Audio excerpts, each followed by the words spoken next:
नमस्कार मैत्रिणींनो, कशा आहात सगळेजण? तर आपण आता उद्यापासून शारदीय नवरात्र चालू होणार आहे. तर हे शारदीय नवरात्र का का करत असतात? तर शारदीय नवरात्र हे आपण आपण चैत्र नवरात्र वगैरे करतो. ह्याच प्रकारे आपण शारदीय नवरात्र असते. तर शारदीय नवरात्र हे कुठे केले जाते? तर कुठे केले जात नाही. तर शारदीय नवरात्र हे बदामीची देवी म्हणजेच शाकंभरी शाकंभरी देवी म्हणजेच चौंडेश्वरी माता यांचा हा मोठा उत्साह मोठ्या प्रमाणात केला जातो. तर हा जो उत्सव आहे तो शाकंभरी पौर्णिमेचा, तर या म्हणजे शाकंभरी पौर्णिमेपर्यंत हे नवरात्र चालू होते. तर उद्यापासून चालू होणार आहे. शारदीय नवरात्र उद्यापासून चालू होत आहे. तर 28 तारखेपासून चालू होणार आहे. तर हे हे ह्या वर्षी जे नवरात्र आहे ते आपल्याला 7 दिवसाचं असणार आहे. तर उद्या 28 तारखेपासून ते 3 तारखेपर्यंत आहे. तर 3 तारखेला शाकंभरी पौर्णिमा आहे म्हणून त्या दिवशी आपण हे जे नवरात्र आहे ते संपणार आहे. तर या दिवसात आपण काही काळजी घ्यायची आहे आणि काही करायचं आहे, काय करायचं नाहीये हे आपण जाणून घेणार आहोत. तर ह्यासाठी हा व्हिडिओ बनवलेला आहे. तर तुम्ही हा स्किप न करता नक्की पाहावा. तर शारदीय नवरात्र जे असते ते आपण जे चैत्र नवरात्र वगैरे करतो त्याप्रमाणेच हे शारदीय नवरात्र असते. तर तुम्हाला जर ह्याचा जर उत्सवच जर पाहायचा असेल, तर तुम्ही एक वेळ बदामीला नक्की जावं. तर बदामीला गेल्यानंतर तुम्हाला कळून जाईल, की तिथे किती मोठ्या प्रमाणात हा उत्सव जो आहे, तो मोठ्या प्रमाणात होतो. जर तिथे नवरात्र नवरात्र पाळले जातात. तर तुम्ही हे नवरात्र कसं करू शकता? तर तुम्ही हे नवरात्र जे आहे, ते हे 7 दिवसाचं नवरात्र आहे. तर तुम्ही हे जे नवरात्र आहे, ते तुम्ही फळं वगैरे खाऊन केले तरी चालते किंवा जर जर तुम्हाला फळं वगैरे खाणं जर जमत नसेल, म्हणजे काही-काही जणांना ॲसिडिटी वगैरे होते. मग त्यांना जर हा उपवास करायचाच असेल शारदीय नवरात्र, तर त्यांनी कसं करावं? तर आपण हे जे नवरात्र आपले असते, आपलं जे हे चैत्र नवरात्र वगैरे असते, ते तसं ज्या पद्धतीने केले जाते, त्या पद्धतीनेच आपण हे नवरात्र केले तरी चालते. आपण फळाहार किंवा खिचडी भात, खिचडी भगर वगैरे असं खाऊन तुम्ही हे नवरात्र करू शकता. तर हे नवरात्र आपल्याला उद्यापासून करायचं आहे. तर उद्यापासून उपवास करायचा आहे आणि तो उपवास जो आहे तो आपला 3 तारखेला संपणार आहे. तर 3 तारखेला आपण काय करावं लागते? तर 3 तारखेला आपण पूर्णावरणाचा स्वयंपाक करून आपण देवीला नैवेद्य दाखवून वगैरे मग आपण उपवास सोडायचा आहे. अशा पद्धतीने आपण उपवास करायचा आहे. आणि ह्या दिवसात आपल्याला कोणकोणत्या सेवा केल्या जातात? तर ह्या दिवसात तुम्ही जर दुर्गा सप्तशतीचे पठण केले, तर तुम्हाला खूपच त्याचे प्रचंड प्रमाणात तुम्हाला त्याचे लाभ होऊ शकतात. म्हणून मग तुम्ही दुर्गा सप्तशतीचे पठण करायचे आहे. तर तुम्हाला दुर्गा सप्तशती जर पठण करणं होत नसेल, तर तुम्ही काय करू शकता? सिद्धस्कुंज स्तोत्र जे आहे, ते तुम्ही पठण करू शकता. ते तुम्ही 11 वेळा करू शकता. निदान तुम्ही घरात 1 वेळा तरी करू शकता. जर दुर्गा सप्तशती करणं होत नसेल, तर तुम्ही सिद्धकुंज स्तोत्र आहे ते सुद्धा करू शकता. तुम्ही हवन करू शकता. या दिवसात आपल्याला ज्याप्रमाणे आपण नवरात्रामध्ये केलं होतं, त्याप्रमाणेच आपण हे पण नवरात्र करून घ्यायचं आहे आणि त्या पण वेळेस आपण हवन केलं होतं, त्या पद्धतीनेच आपण आता हवन करायचं आहे. तर हवन करताना कोणता मंत्र म्हणायचा आहे किंवा काय?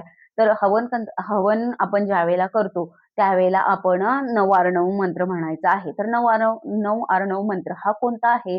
तर ओम, ऐं, ह्रीं, क्लीं चामुंडाय विचे असं म्हणून आपण अग्नी आपण प्रज्वलित करणार आहोत. तर हवन म्हणलं की अग्नी आली. तर आपण असे 5 झाडांचे म्हणजेच उंबर, आंबा असं आपल्याला सामुग्री मिळते. पिंपळ असं पण 5 ह्याची सामुग्री मिळत असते. तुम्ही हवन ज्यावेळेला करता ना, त्यावेळेला आपण हवन सामग्री जी आणतो, ती आपण तिथून आणली तरी चालते.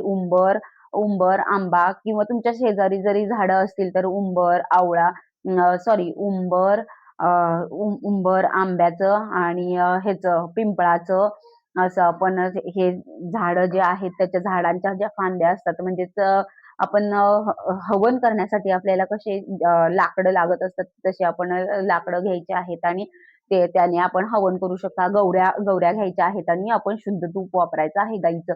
तर आपण हे जे म्हणताना जे आपण हवन करताना आपण मंत्र म्हणायचा आहे. आपण 9 मंत्राने आपण करू शकतो हे हवन.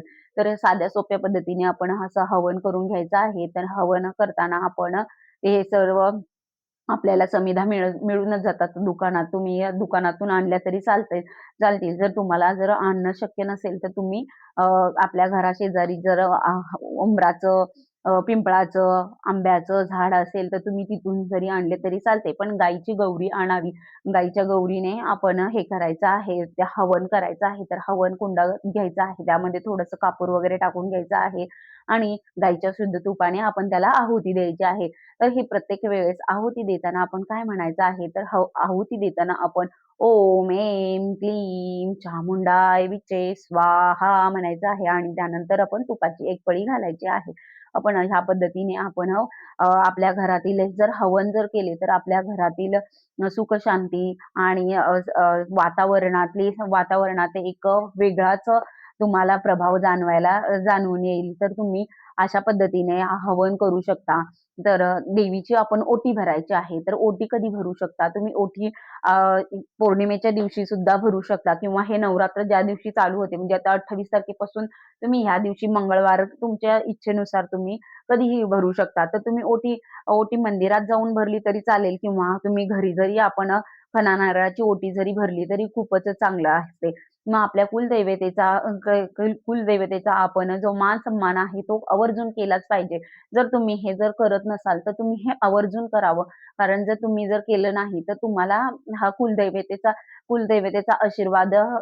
आशीर्वादापासून आपण वंचित राहू. म्हणून आपण हा जो आशीर्वाद तिचा प्राप्त करून घ्यायचा असेल, तर तिचा योग्य काळी, योग्य वेळेस आपण तिचा मान-सन्मान करणे खूपच गरजेचे आहे. म्हणून तुम्ही तुम्ही पण शाकंभरी पौर्णिमा म्हणजे आपण कुठलीही कुलदेवता असू दे. मग कुलदेवी ही आपल्याला खूप महत्त्वाची आहे. तर कुलदेवीचा आपण मान-सन्मान केला तर आपल्याला तिचा आशीर्वाद आपल्याला मिळतो आणि तिच्या आशीर्वादाने आपले सुख, सौख्य, समृद्धी प्राप्ती होत असते. म्हणून मग आपण अशा प्रकारे आपण ज्यावेळेला नवरात्र असते, नवरात्रात देवी घटी बसत असते. मग त्यावेळेला आपण जर तिची जर सेवा केली तर ती आपल्याला प्रसन्न होऊन आपल्याला आशीर्वाद देते. म्हणून तुम्ही पण अशा प्रकारे तिचा आशीर्वाद प्राप्त करून घेण्यासाठी आपण कुलदेवतेची सेवा करणे खूपच गरजेचं आहे. तर तुम्ही जर तिची सेवा केली तर तुम्हाला तिचा आशीर्वाद मिळण्यासाठी आपल्याला ह्या सेवा करणे खूपच गरजेचे आहे. तर तुम्हाला जर हे दुर्गा सप्तशती वगैरे पठण करणं होत नसेल, तर तुम्ही निदान हे नवरात्र चालू आहे त्यावेळेस किमान 1 माळ तरी 9 मंत्राची पठण करावी. तर हे खूप म्हणजे खूपच महत्त्वाचे आहे. तर तुम्ही जर कुलदैवतेची आता तुम्हाला कुलदेवता माहीत नाही आपली कोणती आहे, काय आहे. तर तुम्ही हा मंत्र 9 जो मंत्र आहे, तो ह्या 9 मंत्रात खूपच ताकद आहे. त्याचा अनुभव तुम्हाला येईलच. ह्यात जर तुम्ही घरात रोजच जर 1 माळ जर आपण केली, तर त्याचाही अनुभव आपल्याला म्हणजे आपल्या मानसिक शांतता लाभते. म्हणून आपण हे 9 मंत्राची 1 माळ करणे खूप गरजेचे आहे घरामध्ये. जर आपल्याला कुलदेवता माहीतच नाही, तर कुलदेवता न माहीत होता पण आपल्याला तिचा आशीर्वाद जर आपल्याला प्राप्त करून घ्यायचा असेल, तर 9 मंत्र हा खूपच म्हणजे खूपच अत्यंत प्रभावी मंत्र आहे. म्हणून तुम्ही जर 9 मंत्राचं जर पठण केलं, पठण म्हणणार नाही मी, सॉरी जप केला तर जप 1 माळ तुम्ही करायची आहे. 1 माळ किती 108 वेळा तर करायची असते आणि ह्याला काही जास्त वेळ लागत नाही. मग तुम्ही 15-20 मिनिटं जर देवीसाठी आपण काढले, तर काय हरकत आहे. मग तुम्ही ह्याप्रमाणे जर तुम्हाला आशीर्वाद प्राप्त करून घ्यायचा असेल, तर तुम्ही अ, क करू शकता. तर हे खूपच म्हणजे खूपच महत्त्वाची सेवा आहे. तर तुम्ही 9 मंत्र जो आहे, तो हा नवरात्राच्या काळामध्ये जर केला, तर तो अत्यंत प्रभावी होतो. म्हणून तुम्ही पण ह्या शाकंभरी पौर्णिमेचं औचित्य साधून तुम्ही हे 9 मंत्राचा जप करू शकता. मी तर प्रत्यक्षात अनुभव घेतलेलाच आहे. कारण मला जे काही म्हणजे ज्या पद्धतीने पहिले माझी चिड वगैरे व्हायची, मी आज शांतता नसायची, घरात भांडणं, क्लेश वगैरे सारखे व्हायचे. तर मी ज्यावेळेपासून 9 मंत्राचं पठण केलेलं आहे, त्यावेळेपासून मला माझ्या स्वतःसाठी शारीरिक आणि मानसिक शांतता मिळत आहे. तर तुम्हालाही असंच अनुभव यावेत ह्यासाठी मी हा छोटासा व्हिडिओ बनवला होता. तर तुम्हाला हा कसा वाटला आणि न विसरता तुम्ही ह्या वेळेस आपल्या कुलदैवतेचा मान-सन्मान करायला विसरू नका. जेणेकरून तुम्हालाही आशीर्वाद आणि तिच्या तिच्या आशीर्वादाने खूपच आपल्याला शांती, समाधान, सौख्य, समृद्धी असं काही बरचसं काही आहे आपल्या ज्या आपण जो प्रयत्न करतो त्याला जे यश मिळावे यासाठी जर तुम्हाला आशीर्वाद पाहिजे असतील, तर तुम्ही हे कुलदेवतेचे मान-सन्मान करायला विसरू नका. जर तुम्ही हे मान-सन्मान केले, तर तुम्हालाही त्याचे अनुभव आल्याशिवाय राहणार नाही. तर हे कोणीही करू शकतो. तर हे साधा सोपा उपाय आहे. तुम्ही ही कुलदेवतेची आराधना करायची आहे. या नवरात्रामध्ये आपण जर केली, तर तुम्हाला त्याचे जे पुण्य असते ते 10 पटीने जास्त मिळते. म्हणून तुम्ही करून घ्यायचे आहे. तर ह्यासाठी मी हा छोटासा व्हिडिओ बनवला होता. मला माहिती तुम्हाला सांगायची होती. शाकंभरी पौर्णिमेच्या दिवशी काही ठिकाणी तर खूप मोठ्या प्रमाणात हा उत्सव केला जातो. तर काही ठिकाणी केलाच जात नाही. तर असं न करता आपण तिचं नवरात्र आहे. काही ठिकाणी घट वगैरे बसवले जातात. तर आपल्या ठिकाणी म्हणजे काही काही जणांच्याकडे घट वगैरे काही बसवले जात नाही. मग त्यावेळेला आपण एकच हे करून घ्यायचं, की आपल्याकडून काही ना काहीतरी सेवा झाली पाहिजेल आहे. हे महत्वाचं आहे आपल्याला. तर आपण मग त्यामुळे आपण एक वेळेस तरी नवार्णव मंत्राचा जप करावा. दिवसातून एकदा तरी आपण एक माळ जप करावी ही नवरात्र आहे तोपर्यंत. तर ही माहिती तुम्हाला कशी वाटली ते कमेंट करायला विसरू नका. श्री स्वामी समर्थ. जय जय स्वामी समर्थ. झालेली सेवा सर्व काही मी स्वामी महाराजांच्या चरणी अर्पण करून पुन्हा आपण भेटूया नवीन नवीन छोट्याशा अशाच व्हिडिओमध्ये. श्री स्वामी समर्थ. जय जय स्वामी समर्थ.